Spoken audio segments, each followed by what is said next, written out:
Kamurawayan sa imo tataramo ni Dios, kagurangan ni Jesu-Kristo.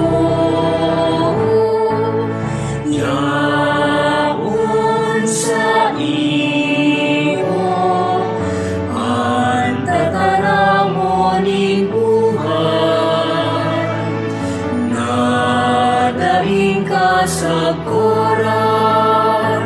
Kamurawayan sa imo tataramo ni Dios, kagurangan ni Jesu-Kristo.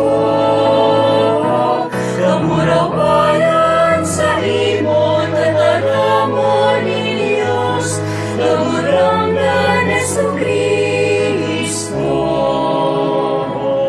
Kagurangan ni Jesu-Kristo.